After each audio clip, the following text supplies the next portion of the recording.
Hello, everyone, and welcome to Slash Film Daily for January 2nd, 2018. That's right, the first episode of 2018. On today's show, we're going to be diving into a bunch of news, including Bright's viewership, the possibility of Apple buying Netflix, the gigantic expectations for Jurassic World, Fallen Kingdom's action scenes, John Williams joined Solo, a Star Wars story, and AMC could start charging different prices for seats within the same theater. And in our feature presentation, Ben Pearson is going to talk about his top 10 films of 2017. This is Peter Sciretta, and joining me on today's podcast is, you would never guess it, Ben Pearson. Hey, what's going on? Not much. New Year's just happened. What did you do over the New Year's break? So this is the first time in a long time where my wife and I we weren't even in front of a television watching the ball drop. Normally we at least we'll have it on in the background if we're hanging out at home and you know, drinking and hanging out with friends and stuff like that. Sometimes we'll go out to a bar near our place or whatever. This time, like we were talking about on one of our recent episodes, I got a bunch of board games from her for Christmas. So we actually ended up spending the whole night playing 7 Wonders Duel on New Year's Eve and finished like right before the ball dropped. So the timing was pretty perfect on that.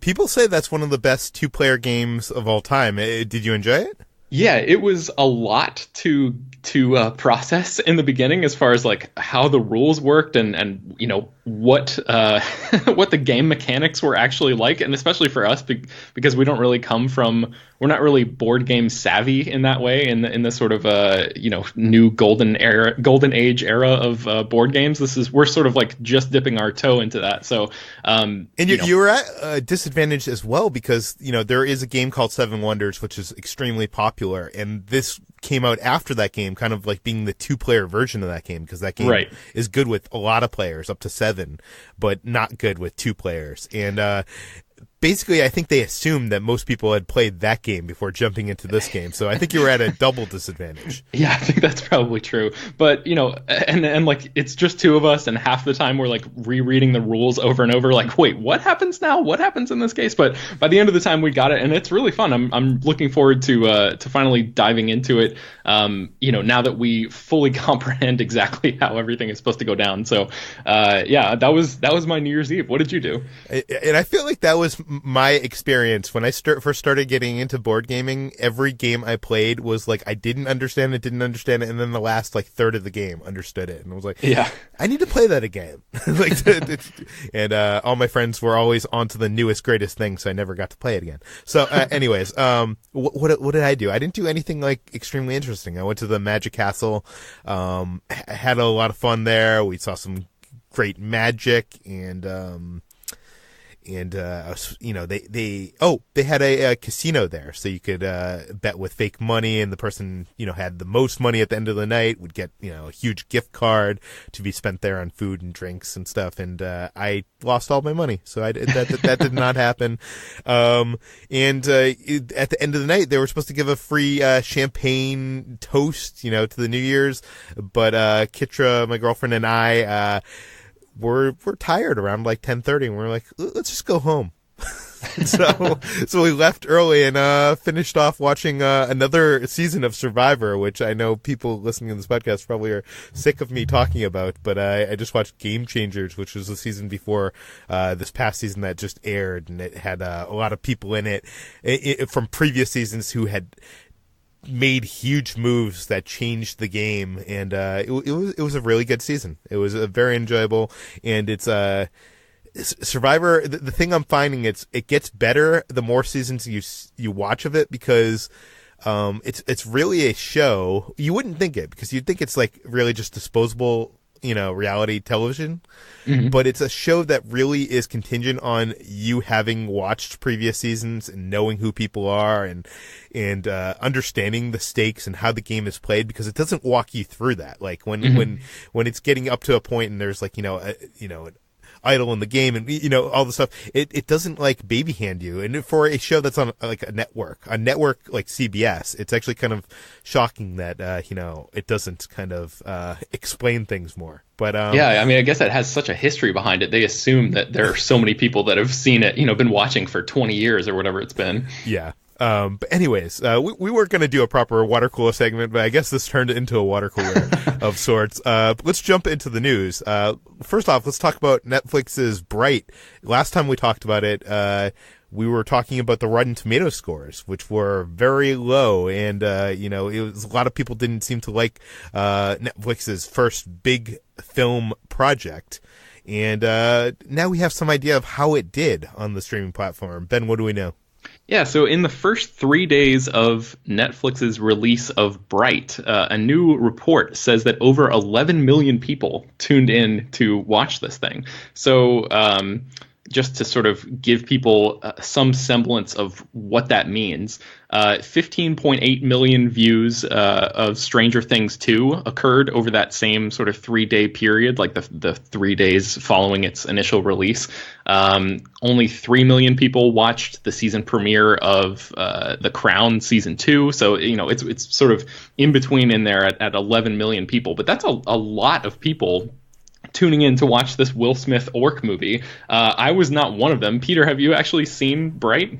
No, I have not. And I've heard reactions, all over the place. One of my good friends said he actually really enjoyed it. So I don't know. I kind of, every time I hear a good reaction, I hear 3 others that, people that hated it. Right. But I almost feel like this is the kind of project that people went into wanting to dislike. I'm not saying that it's probably good. I'm just saying it had this attitude going into it that people kind of wanted to take it down, it seemed. Well, I mean, yeah, you've got David Ayer, the director of Suicide Squad, which was famously hated by a lot of people, and in my opinion, rightly so. And then you've got Max Landis, who, of course, is like a controversial personality in and of himself, sort of teaming up for a movie that sounds like I think there was a lot of controversy right after it came out from like Chance the Rapper and all these people about how the film's allegorical messages of like race relations and stuff like that were not exactly handled very well. And again, neither of us have seen this movie, but I saw, I think it was David Chen, who hosts the Slash Filmcast, said on Twitter that the only way he would watch Bright is if he watched it like on DVD, so Netflix couldn't track the fact that he was watching it. And I think I'm sort of that opinion. Like, I'm a little bit curious, but I would never give Netflix the satisfaction of letting them know that their algorithm hooked me in that way. I don't want to reward, what is said to be a pretty bad movie. I think it has a 29% on Rotten Tomatoes right now. So, again, just in comparisons, going all the way back to another original Netflix movie, Adam Sandler's The Ridiculous Six was supposed to be like the most watched Netflix movie ever after its first month. So the fact that 11 million people tuned into Bright does not necessarily speak to the film's quality. It just means that a lot of people tuned into it in its first 3 days. And it should be mentioned, like 11 million is not, a small number. You hear these hundreds of millions of dollars in the box office, but those people are paying, 10, 11, 12 more per ticket. And Star Wars, I think we did the math. Star Wars Last Jedi sold 11 million tickets this past weekend. Mm-hmm. Jumanji sold 6.5 or 6.15 million tickets. So that gives you some indication of, more people watched Bright than, paid to go see Jumanji. Of course, it's not a similar thing because, people are, you have to pay $15 or $10 to go to the theater to see Jumanji, where most people probably already have a Netflix subscription. Mm-hmm. But I mean, that kind of shows that, like, in a sense of, impacting popular culture and having, similar eyes that are in, I mean, I would even say more than similar. Like, if there wasn't a movie like Star Wars Last Jedi in theaters, this would have been the most watched movie this weekend. Yeah, I think that's true. And Netflix has got to feel good about giving Bright 2 a green light, because they did that before they even had access to these numbers. And I guess I should mention that these numbers come from Nielsen, which is the company that has been responsible for measuring TV viewership over the past 60 plus years. That is not exactly aligned with Netflix's specific statistics, because Nielsen is like an amalgamation of estimates and all sorts of things like that, but it's probably a pretty close number. Netflix doesn't want people to know what the actual numbers are, to the extent that Netflix doesn't integrate itself with Apple's TV's What's Next TV app because they don't even want Apple to know what people are watching on Netflix. So like Wow. to that extent, and Netflix, I mean, obviously Nielsen has been around for a long time. Usually they have a set-top box, or people that are Nielsen families will record what they watch into a book, and it's hundreds or thousands of families that are indicative for the millions. Right. So it's not a perfect science, but it's the same numbers that, as you said, every week when we hear those ratings, those aren't coming from the studios or from the networks. Those are coming from Nielsen. Yep. So, yeah. But talking about Netflix, there is now a report from Citi analysts saying that there's a strong chance that Apple will buy Netflix. Obviously, we've talked about this in the past. I've said, why didn't this happen already? Disney should have bought Netflix, or Apple should have bought Netflix. Both of them have enough money to do so, and that tends to be what the analysts are talking about here. They're basically saying that Apple has enough money, and there's also some different some changes going on in taxes and what Trump's doing, and basically they have a lot of money overseas, and there's going to be it's a really complicated issue, but basically it's going to make it easier for them to bring the money back into America. So they're basically saying, well, what is the best thing that they could possibly do with it? And they're predicting that Apple could buy Netflix. Of course, this doesn't come from any actual deal going on. This doesn't come from any leak. Apple has not formally, as far as we know, contacted Netflix to try to acquire them. But it seems like, Apple wants to get into the streaming game and original content game. It seems like this would be easier than them starting their own thing, which they've been trying to do.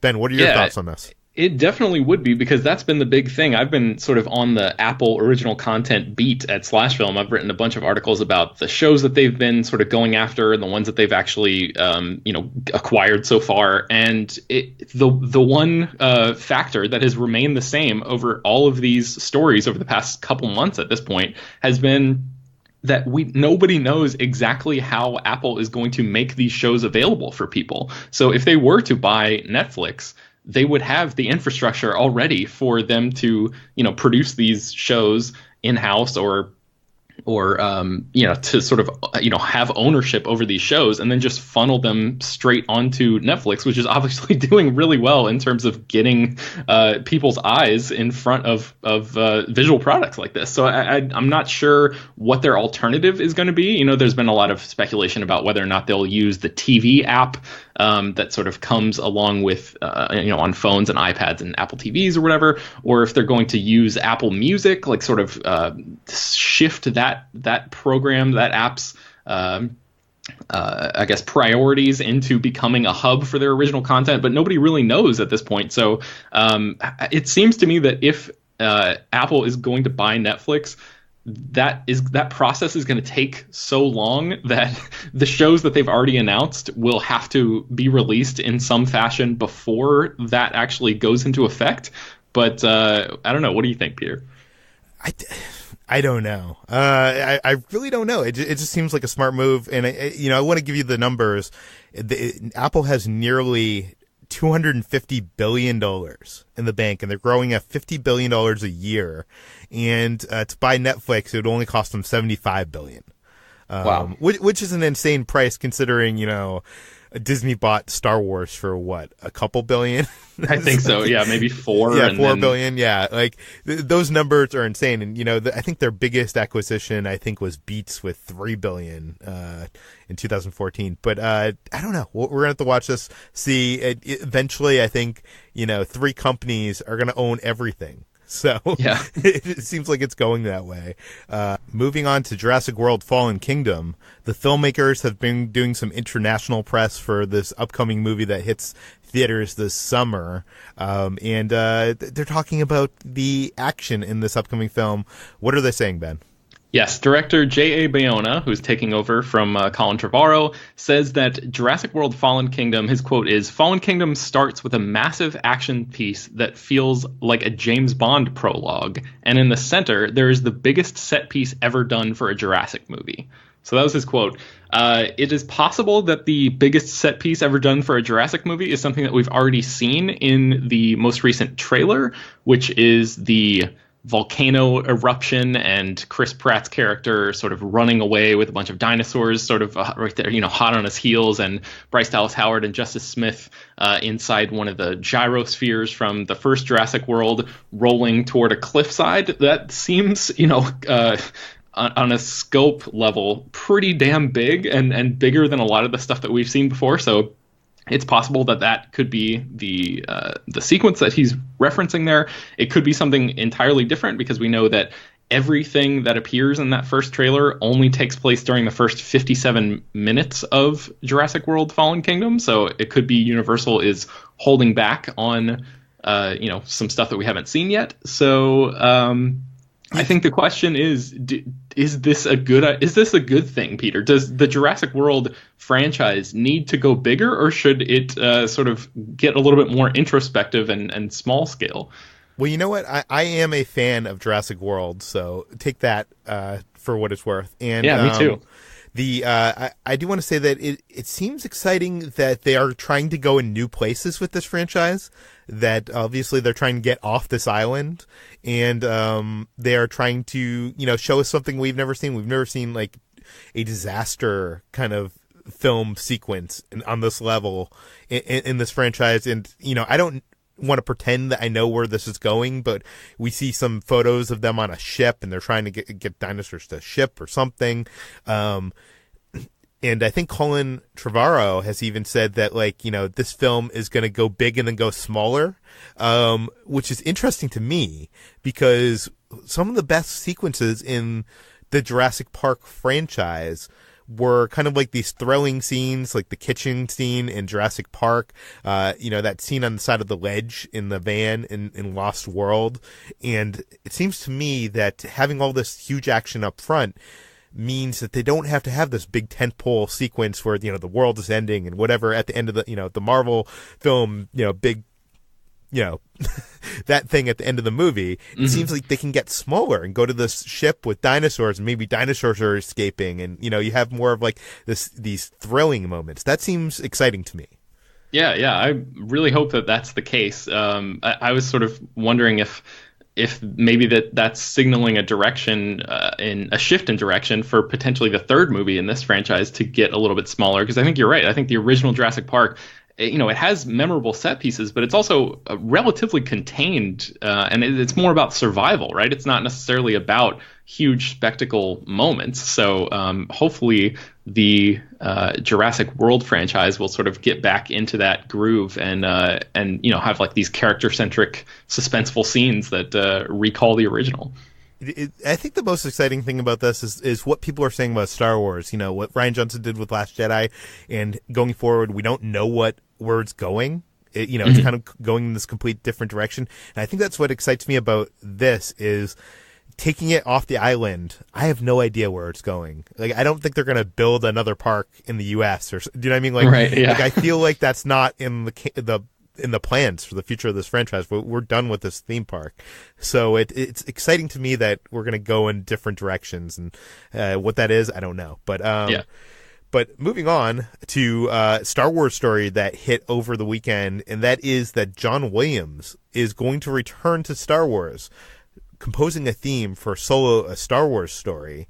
This is interesting for a variety of reasons, because I think previously Kathleen Kennedy, the head of Lucasfilm, has kind of said that these standalone stories were kind of be the way of having filmmakers and auteurs like do their own thing within this galaxy and present things in different ways. We could have Star Wars movies without the Star Wars theme, and not have an opening crawl.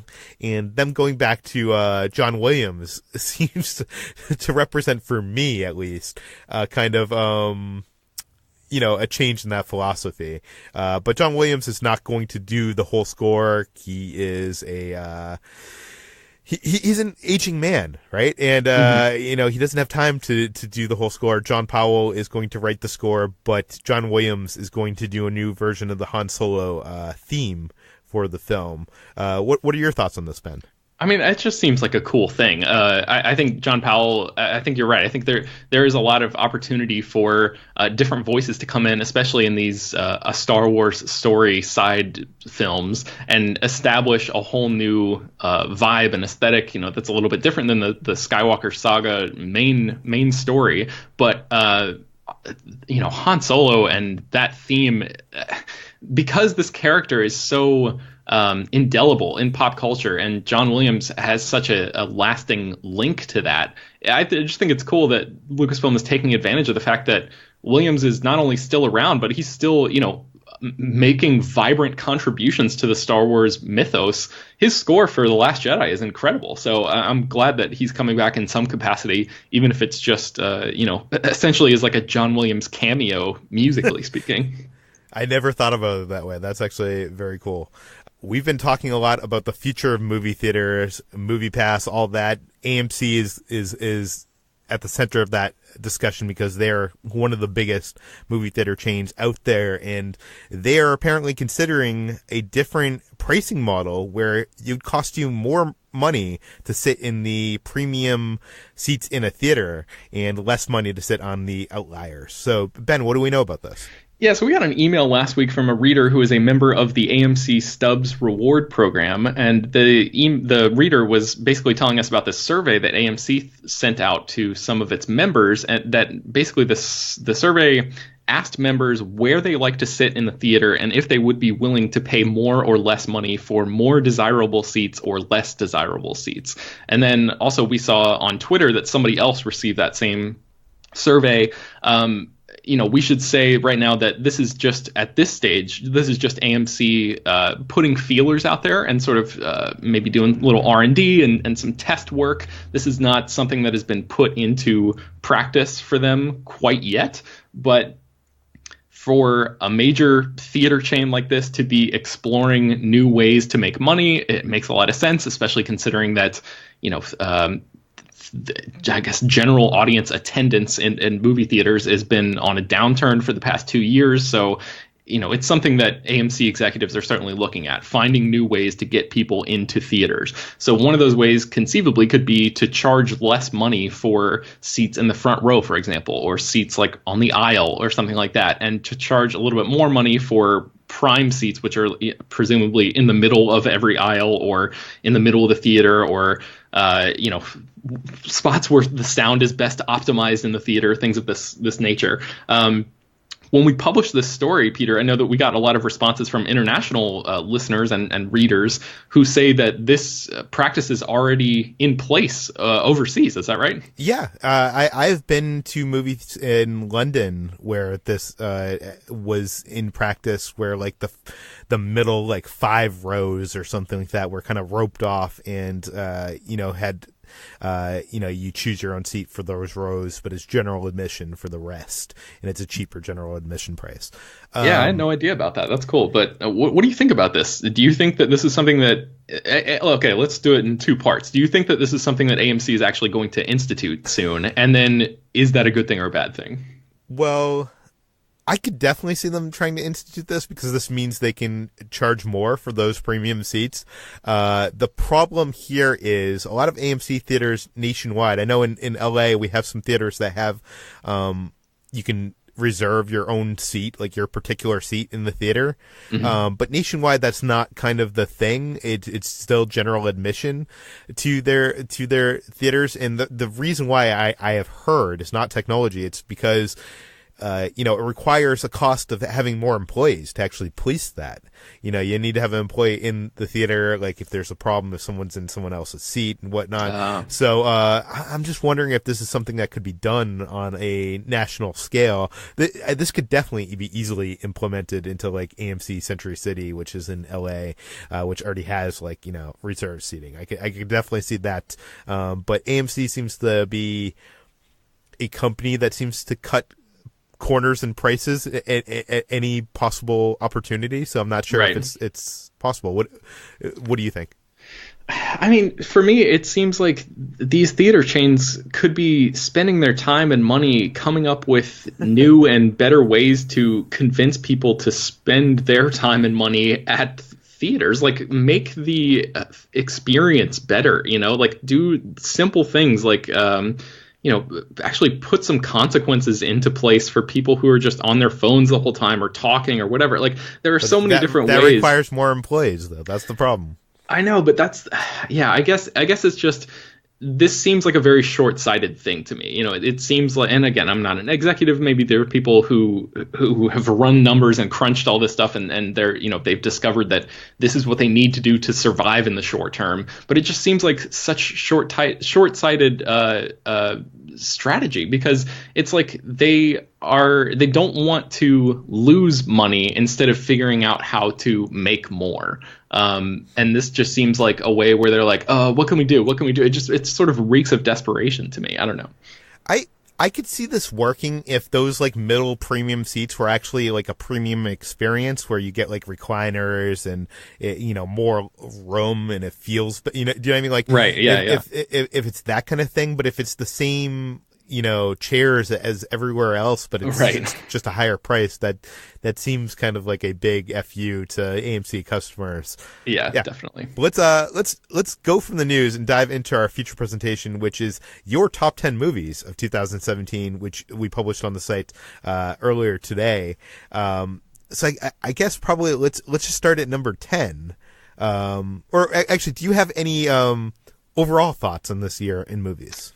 Man, this has been a really great year for movies. I think everyone can agree that 2017 was a dumpster fire of a year in almost every other way. But in terms of movies, there were so many that I left off my list that I think you could form a whole separate top 10 with, things in my honorable mentions or things that I didn't even get to.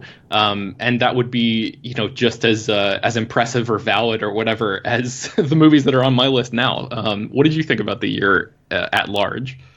Yeah, this year has been a good year for big films, I think. I think usually at the end of the year, we're talking about these smaller independent films, and a lot of these films on your top 10 list and on mine and a lot of the people's on the sites are kind of some bigger budget films. So I think we're seeing that trend a little bit more. Yeah, for sure. Yeah. These studios are doing, I think, more kind of smarter films. We should start that off with your number 10, which is War for the Planet of the Apes.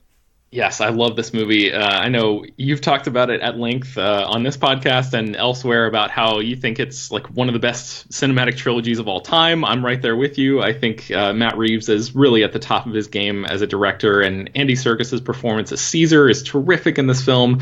The way that it brings this trilogy to a close is so satisfying, and this is the first time I remember in Dawn of the Planet of the Apes, the terribly named second installment of this trilogy.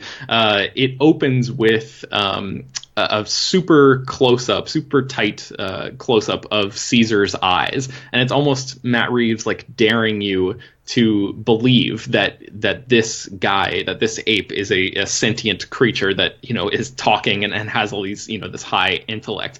This movie doesn't really. It seems like Reeves is not as concerned with making you believe it. He just sort of takes it for granted, and the movie's technology has reached a point where that approach is justified. I think everything looks so seamless in this movie. The effects are tremendous. The story is great. Man, I just love this film.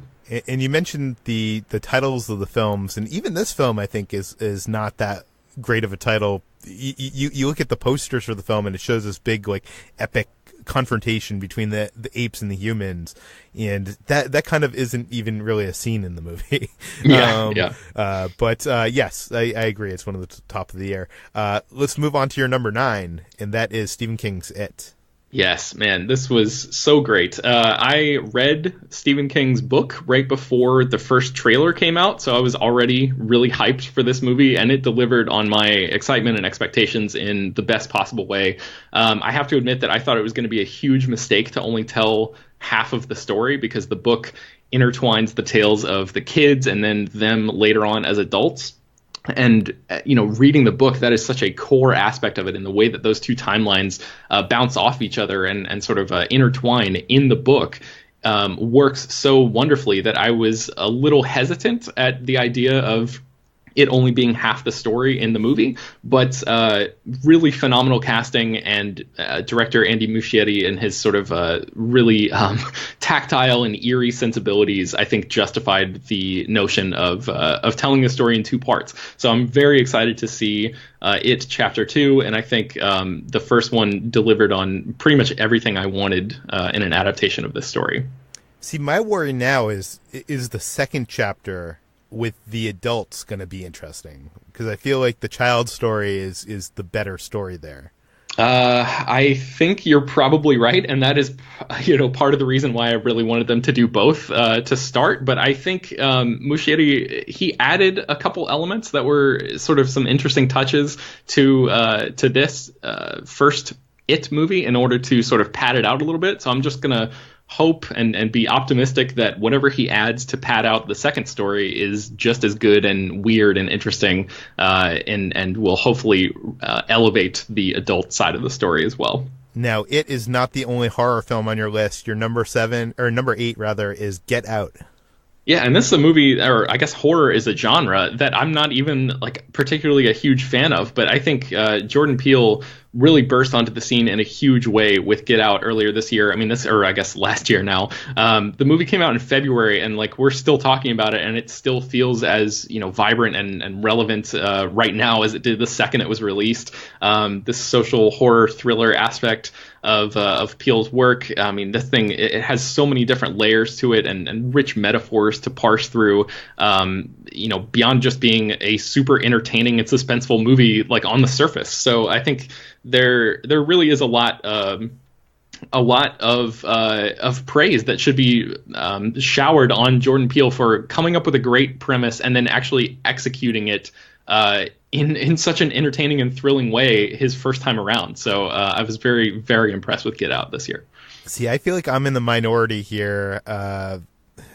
No pun intended. That I think Get Out is a very good film, a very good horror film, but I feel like the themes and the metaphors are better than it is as either a horror film or a comedy film. Do you know what I mean? Yeah, I agree with that, and I guess that is actually the aspect that elevates the movie as a whole for me, but it sounds like it didn't quite do that for you.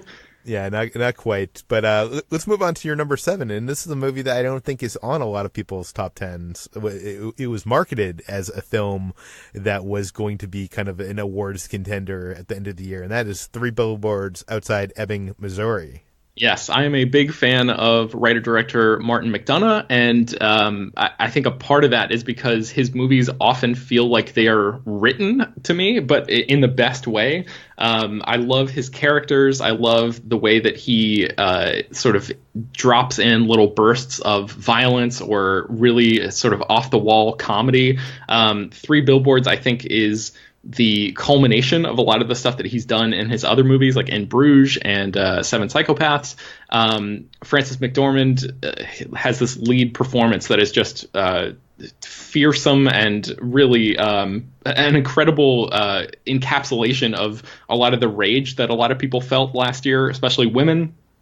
And I loved Sam Rockwell and his supporting turn, totally against type, not remotely like anything else that he's ever done. This is a challenging movie, and I know that it has experienced a critical backlash since it's been released, but I still find it to be really, really rewarding. And I think I don't know if I saw a better written film in 2017 than 3 Billboards. Yeah, I love what Rockwell does in this film, and I love stories where you have a protagonist and a antagonist that maybe morally switch places at times.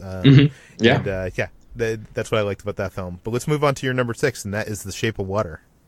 And what a movie. This is one that I like the more I think about it. I came out of it being like, okay, yeah, that was pretty good, but I think I've really fallen in love with it in the weeks since seeing it.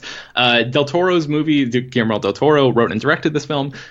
His movies are sort of hit or miss for me. Like Pacific Rim, I would be fine if I never saw Pacific Rim again in my life, but I really like Pan's Labyrinth a lot.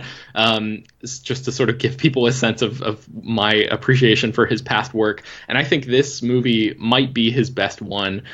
Sally Hawkins is tremendous. Doug Jones is really great. But Richard Jenkins and his character subplot in this movie, which I won't spoil in case you haven't seen the film yet, is really the beating heart of the movie to me. I know that a lot of people love this film for the romance aspect. Everybody knows that it's about a mute woman who falls in love with a fish man. But I think it says a lot about this movie that I didn't even really buy into that relationship that much, but I still came away loving the movie. And it's because of every other thing about that film. The production design is so gorgeous, and Del Toro is just a master filmmaker. There's no other way to say it. Yeah, I think I love the beauty of the film, the cinematography, the production design, all that more than I really, fell in love with the story. Mm-hmm. But that film will not make my top 10. I think it narrowly hit number 11.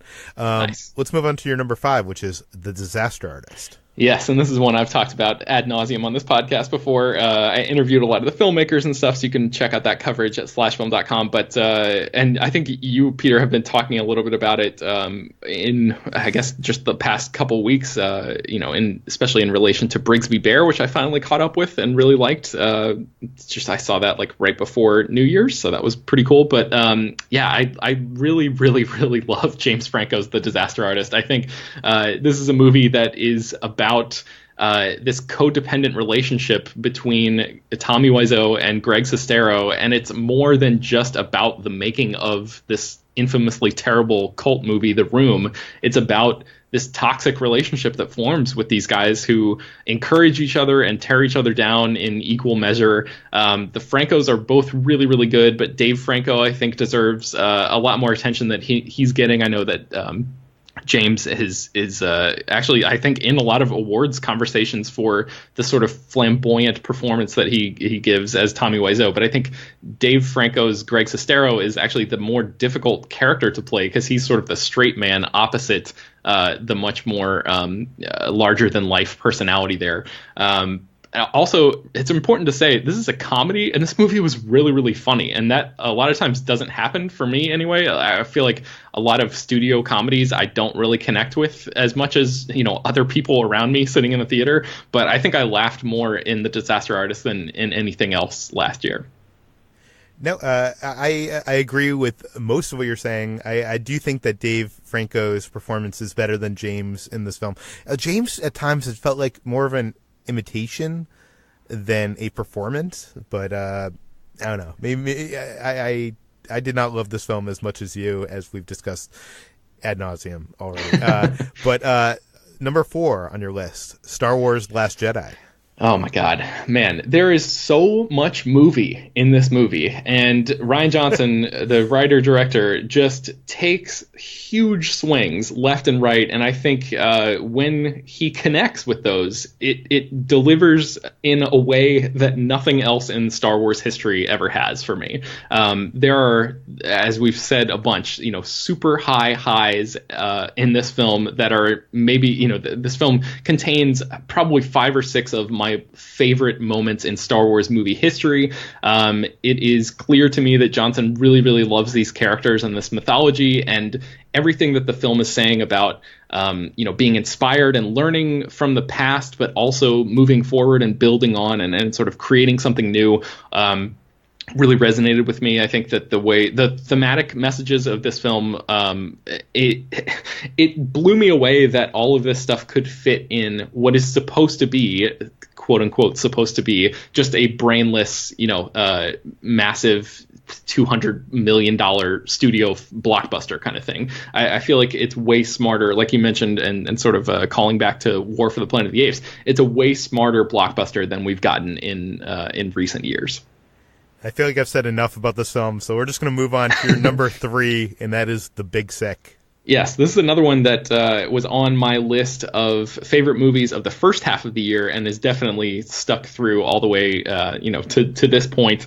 It is relatable. It is heartbreaking. It is also laugh out loud funny. It's definitely one of the most purely enjoyable times at the movie theater I had in the entire year. Kumail Nanjiani and and Zoe Kazan are tremendous in the lead roles, but also the actors who play Kumail's parents in the film, and then Ray Romano and Holly Hunter, who play Emily's parents in the film, are so great. And spending time with those families, it makes this movie so well-rounded and so much more than just a traditional romantic comedy. I love this movie. If you've not seen it yet and you have heard us raving about it all year on Slash Film, do yourself a favor and check it out.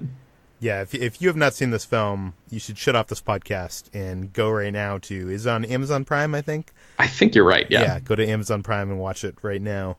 The number 2 film on your list, I'm kind of surprised at, and that is Pixar's Coco. Yes, I am surprised at it as well. I loved this movie, and this is a film that I went into being like, I'm not really sold on this concept. To me, it felt a little bit like potentially exploitative, or maybe just Disney sort of checking a box in order to reach out to a niche audience or something like that. But that is such an unfortunate view to go into this movie, because this film is full of heart. It is one of the most gorgeously animated, visually dazzling movies in Pixar history.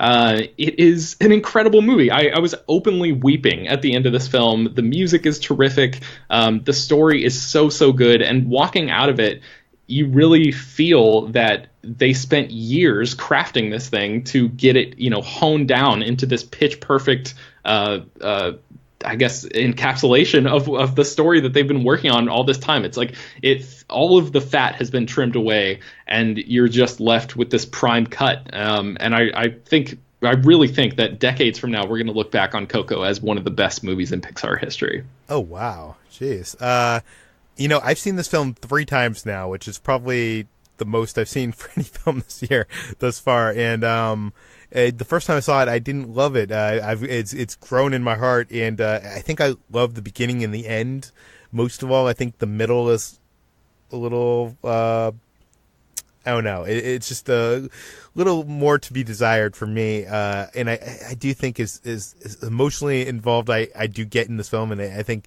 it does pack that emotional punch that you expect from a Pixar film. That I think part of the problem, I've been talking in the podcast about us putting power in surprises over storytelling, and I think this film at times puts too much effort into the surprise over the storytelling, and could have accomplished those ideas a little bit smoother. But I'm not going to get into that without getting into spoilers. Let's go on to your number 1. Agree to disagree, sir. Let's go on to number 1, which is The Post. Oh my God, this movie, man. I mean, we talked about it in our initial reactions episode after we first saw this film, but Steven Spielberg is not a director that needs any more praise, so I almost feel bad putting this as my number 1, but the movie just swept me away more than anything else did in 2017. It feels, and I said it before, I said it, I'll say it again, it feels so essential, so important, and in the best way, and not just in like an Oscar baity kind of way, but in a way where Spielberg really tapped into the pulse of what is happening, or what was happening in 2017, and he used the clout and the cachet, the cultural cachet that he has, to turn in a movie that feels like it's speaking directly to, it's like a response to a lot of the news stories that we saw in that truly terrible year. And I think not only does it work for being this really well-crafted response, but it's also just a hell of a riveting movie by itself. Like, take away the relevance angle of it, it has excellent performances. This sucker moves. The pacing in this movie is amazing, and it's got a tremendous performance from Bob Odenkirk in a supporting role, which is always great to see. It's something that I'm reminded of what Chris said when he first saw the film, which is that Meryl Streep in this movie, it reminds you what, how she can make greatness look effortless. A lot of times Meryl Streep performances seem like they get critically lauded just because she's Meryl Streep, but I feel like in this movie she actually deserves the the praise that she's getting for her performance. Tom Hanks is always solid. And man, this movie is just it's got a stellar cast. It's so relevant, and I think it stands right there alongside Get Out as one of the defining movies of 2017 for me. I feel like, after seeing this film, I had this impression that it was going to be this way, that critics are kind of putting this film higher than audiences, I think. And I think it might be that critics, come from a place of a writer and writing at publications, and, this film, just like Spotlight, kind of, has an importance on our how we play in history. Right. Yeah. So, but yeah, that was a great list. Do you have any honorable mentions? Yeah, a few that I'll mention really quickly. I Don't Feel at Home in This World Anymore has a terrific performance by Melanie Linsky, which should not be overlooked. So if you have not seen that film, it's on Netflix. It sort of got dumped in the beginning of this year, but it's really, really good. Thor Ragnarok, I think, was my favorite superhero movie of the year. It's close. There were actually a lot of really good superhero movies in 2017, including Logan and Wonder Woman, which are also part of my honorable mentions list. Baby Driver, I had a lot of fun with. John Wick Chapter 2. There's a moment in that film that is going to be with me for a long, long time, and I think it'll actually appear on our favorite moments of 2017 list in the coming days. And then Your Name, which I talked about on the podcast, that HT convinced me to watch this Japanese anime film, which I also ended up crying at. It was just, man, it's so emotional and powerful. It's a really, really great movie. And then Darren Aronofsky's Mother is the last one that I wanted to give a shout out to. That one almost made my list just because I don't think I talked about any other movie more in person with people than Mother this year, because it's a movie that demands conversation right after you see it. And I think my wife and I, after we saw it, we spent longer than the runtime just talking about it, like on the way home and then at home for like the next, 2.5 hours or something. So any movie that can do that is worth your time. Oh, 100%. And you can read Ben's whole list. He gets more in depth on all those movies on slashfilm.com. You can find all the news articles we mentioned today on Slashfilm and in the show notes. You can find this podcast, Slash Film Daily, published on iTunes, Google Play, Overcast, all the popular podcast apps. Please go to iTunes, give us a rating, give us a review, spread the word, tell your friends, and we'll be back tomorrow. We're now back to a daily schedule until at least Sundance, which is coming up later this month, and we'll figure that out when that happens. But we will see you tomorrow.